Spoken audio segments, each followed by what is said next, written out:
I did it right. I did it Hey, right. look at that. Welcome to Evilive, live made commentary show that answers the question, where are all the sky people eggplant lovers?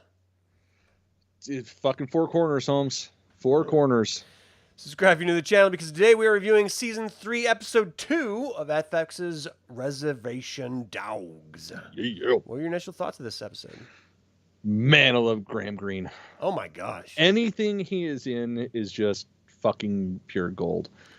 Like, last thing I remember seeing him in that I loved was Antlers, and just, man, he's great. Oh, wait, no, that's bullshit, because he was in The Last of Us. Who was he in Last of Us? The Indian? I don't remember. Oh, goddamn. Yeah. Durr. Yeah. All right, I'm back. Yeah, how Hi. crazy. The Indian's a fucking Indian. There's one.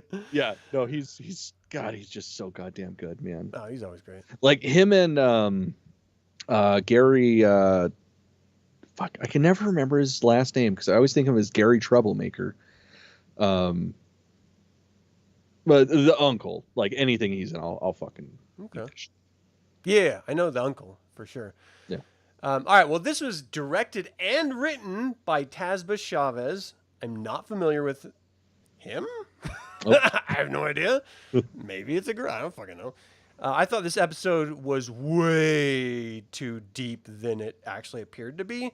I feel like it presented a face which was weird, but underneath that, there was some real fucking commentary happening, especially about how colonial Americans treated indigenous peoples And still do.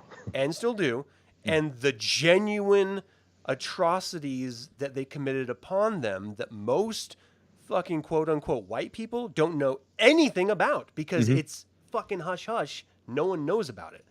It's insane. This episode felt to me a little more like One Flew Over the Cuckoo's Nest than I'm comfortable with because it was too real. You know what I mean? Like, it's I can absolutely see the parallels. rough type shit. All right, so It was, man, and it's yeah, God, whatever. We'll get into it. yeah, I mean, this was this aired the same day. There was a 2 premiere episode release, and I was stoked just to see the first one, and then this one hit, and I was just like, it sort of rocked me a little bit. I was like, whoa, they're like going deep, hard, and fast.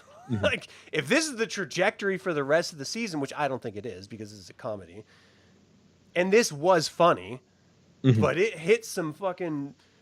You don't get this type of stuff. Like, this is the type of the impactful sort of meat to this episode is stuff that you normally have to search for, like in encyclopedias or libraries or, you know, conspiratorial people's conversations, not in a fucking comedy show.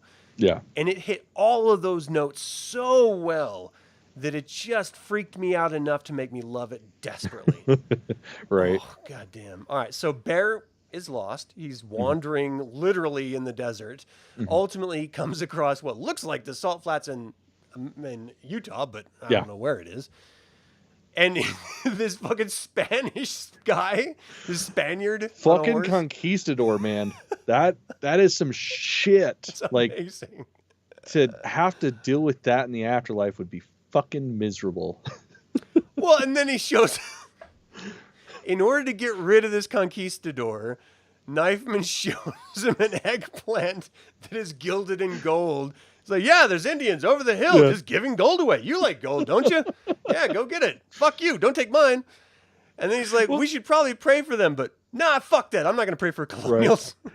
Well, it's so funny too, because like, he doesn't understand Bear at all, because he's fucking conquistador. He's from Spain. He understands Spanish, and he's speaking Spanish. And of course, Bear is not Spanish speaking. So he's like, I don't know what the fuck you're saying. And then William Knifeman just comes up, starts talking to him like it's nothing, and they understand each other perfectly. Yeah. It's fucking funny.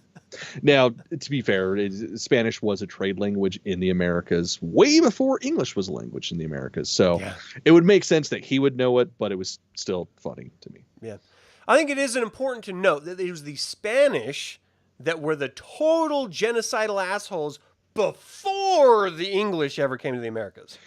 Well, Spanish cut their teeth on it first. To be fair, this Co- part of the country, or this part of the continent, it was the Anglo-Saxons.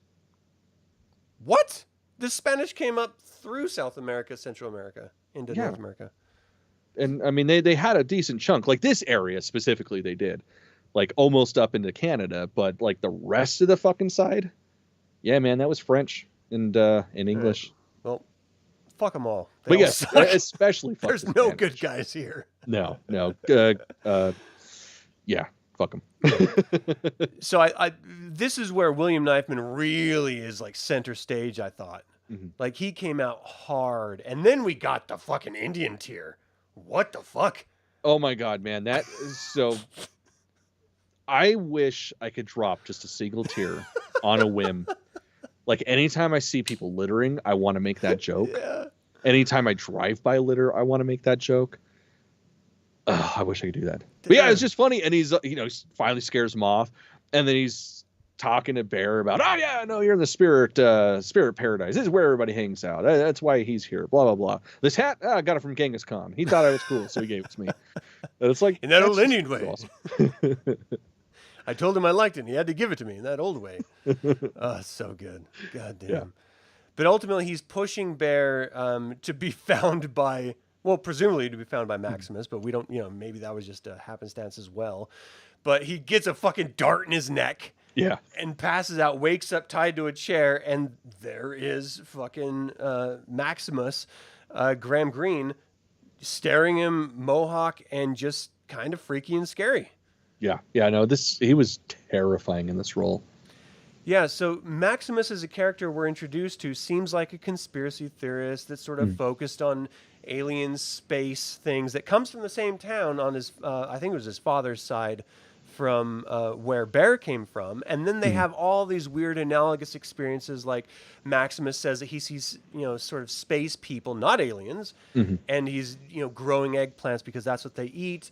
And he's living in his mom's house, and he sort of reflects back on how wonderful of a friendship circle that he had, but he no longer has. Yeah.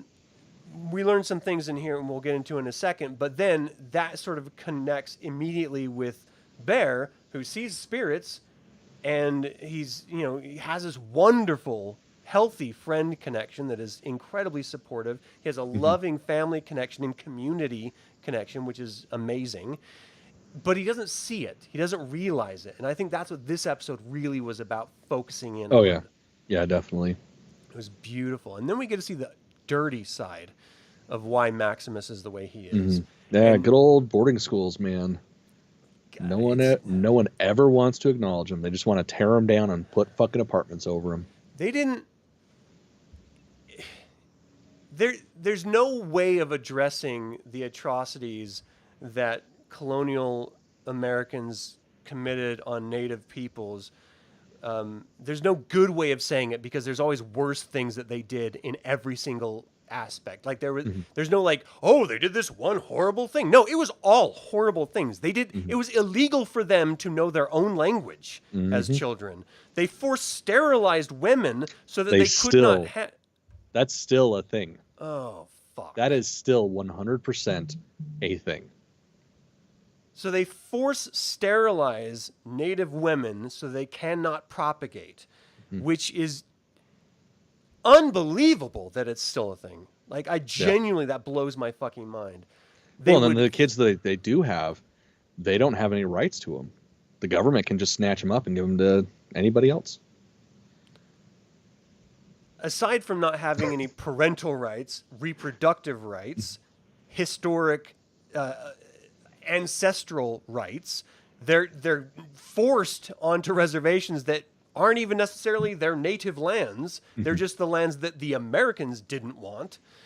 They're literally physically, sexually, and emotionally abused in these boarding schools where they are forced to dress in Anglo-Saxon ways and speak Anglo-Saxon ways and learn in Anglo-Saxon ways. And let me be, as an Anglo-Saxon man, frank in saying, we're the worst. The worst. So, like, it's bad upon bad upon bad, and there's no good to it. It's just horrible. And Maximus has seen the worst of it. And you can just see it in the ways that he looks at Bear in these silent moments. And then when he starts talking about the electroshock, like, you need to stop talking to yourself because people will think you're weird. Yeah, if man, you start talking like this, they will electroshock you. And Bear's like, have you been electrocuted? He's like, yeah, a lot. And it's like, it's bad enough when someone is emotionally or mentally damaged because of chemistry or environment that they happened to be born into. Mm-hmm. It's an entirely different thing when they're that fucked up because of what has been perpetuated on them by people who are supposedly trying to help them. And that's why we stopped doing the whole asylum thing in this country, because we were doing an abject negative to every single person that was ever instituted into them. It's just so fucking devastatingly sad. And beyond his trauma, beyond the pain that he's had to endure, he still is actually capable of delivering a message to Bear that he needs to hear. That he does have this beautiful support system and that he needs to get back to them. Even though it's done in a very creepy, torturous, sort of kidnappy way. But yeah. Well, I mean, he had his reasons. He thought that he was a fucking spy coming to get him. And then he learned he wasn't. And he's like, you can stay here as long as you want. Yeah. Until the end, when he's like, you need to get the fuck out of here. Yeah, save yourself. I know what I'm going back for. You need to get out. Oh, man. And just that placid way that he accepted going to the police and social worker as a grown-ass man. I am trying not to cry right now thinking about it. It's fucking brutal. It was devastating. Goddamned brutal. And it's fucking learned behavior. It's what the system does to break human spirit. And unfortunately, they're very good at it. And it sucks. But then it contrasted. So I mean, we got to see those videotapes of him as a young kid with his family or his sort of friend family support group, and it was just like the most beautiful thing because all of those actors did seem familiar with Bear's support group in a lot of different ways, and I just thought it was so. I genuinely feel like I hit the jackpot by having close friends like you that I can actually connect with on very weird at sometimes levels, but also... Well, that's the best. Yeah, well, I think so. Not everyone has that. And so, like, to see Bear learning that he does was wonderful and beautiful. And, like, friendship is such an amazing thing in life. To find genuine friends is seemingly hard, though it happens, I don't know, every day, I don't know. But... I don't know. Maybe appreciating them, I think, is probably the rare part of it. I don't even know that, but I thought it was beautiful. I loved it. Were there aspects of this episode that sort of rang truer with you than others? Fuck, I don't even know where to begin, man. Like,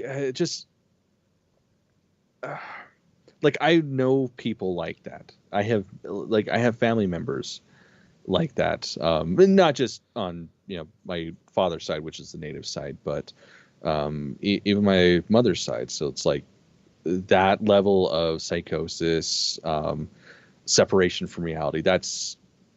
It's so disheartening to see. Like, I mean, they portrayed it so well. They didn't make him. I mean, of course, initially he's made out to be a bad guy because he kidnaps a kid. Yeah. But then we slowly start to peel away his motivations, and it just made it so fucking real. And every time you think, oh, something goofy's going to happen, it just gets even more real and even darker. And it it was a brutal episode. Yeah. But I have to say, it's a brave choice. Yeah. No, and that's the thing. Like, at this point in time, they know it's their final season. And I'm pretty sure they knew it was the final season writing it. Because, I mean, how would you not know? Mm-hmm. So I think they're really just going to be, aiming for the outfield this whole time, like this entire season. Well, this is a hell of a way to come out with these two episodes. Oh, yeah. Ultimately, when the social workers and the police come to collect Maximus, Bear then escapes through a tunnel that he was shown, which was really just a silly little scene that made me laugh. And he's like, well, where are these goddamn cats? Yeah. They were supposed to be dead in there. Right. And But it's just all of the constellation shit that Maximus had drawn. yeah. I mean, this was very hyper focused on Bear, but it did flash back to the other people, didn't it? Was the bus ride was the first season or the first episode, not this episode, Yeah. right? I'm trying to Yeah, because it ended think. with them getting off the bus. So was this all about Bear? I think it was just Bear. So how do you think they're Yeah, for sure. setting Bear as a character up? Like, is it just showcasing each character in different ways in different episodes? Because we saw Cheese go to his sort of orphanage. You know, each character sort of gets their hyper focus episodes. Was this just Bears, or are they doing something greater with this character? You know, I don't know, because there has been talks about how the individuals can continue on after the show. So it's like I don't know if that's them saying, hey, this is going to happen. You're going to get shows from different characters. It just won't be this collection.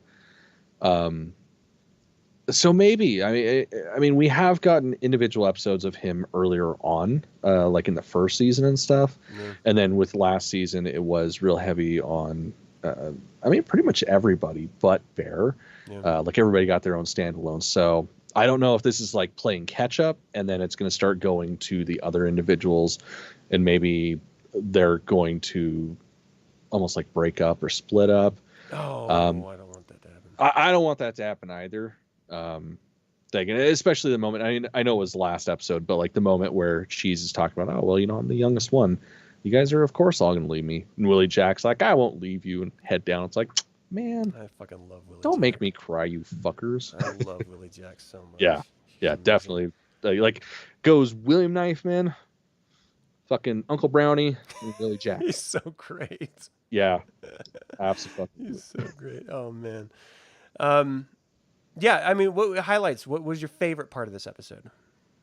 Man, it's hard because I love the fantasy of it, like the not knowing whether he's crazy or he sees aliens, but then also the realization that he is crazy. He doesn't see aliens. Like that was also beautiful because it's riveting storytelling, but it's also so like just rips your fucking guts out type of thing. Yeah. So I don't know. I mean, just Maximus in general was fantastic. I'd probably say his story arc is just, you know, my favorite part. Yeah. Go figure. My favorite part of the episode is the episode. The saddest, most depressing aspect of the episode. No, that's me too. I think they took a chance and they told on the surface a very simple story, but underneath that was infinitely complex. That I don't know that everyone will know, but they should at least examine it through this video or in their own lives in some way, because it's worth it. It's terrifying and it's beautiful to watch, and well, it's applicable to everyone. Yeah. Like regardless of whether you're native or not. Like everybody knows this person. Everybody's had this person in their circle, whether it's family, friend, or whatever, and it's reality. We need to think about this shit to appreciate what we have. Yeah. Did you have a least favorite part of this episode? Them making me almost cry. No, not really, man. It's like everything about it was just fucking beautiful. Yeah. I love this goddamn series so much. And this episode is testament to... Oh, that was a weird pronouncing. Testament, I think is how you say that word. Probably. To how good a comedy series can actually be. Like the topics that can be addressed without overtly addressing them and still be really fucking funny and engaging and have meaning. You don't see that on TV. You just don't see it anywhere. Everything has to be formulaic today, but this show is doing something completely different, and I'm so very happy it's out there. Absolutely. Is there anything else you wanted to cover with this? I think we got it. All right. Well, thank you all so much for tuning in. I cannot wait for the next episode and to talk to you about it. Let us know if you have seen this. Does this resonate? Are we looking too much into this series? Let us That know is what a you thought. possibility. It is totally a possibility. And as always, remember the evil spelled backwards is live. So get out there and be evil. Absolutely. Ho ho! Farewell, nephew, grandson. Wait, what did that dude in the first episode say? He was like whoopa? Whoop whoop. Oh, the Juggalo. Whoop, whoop. God, how did we not talk about the Juggalo? That was fantastic.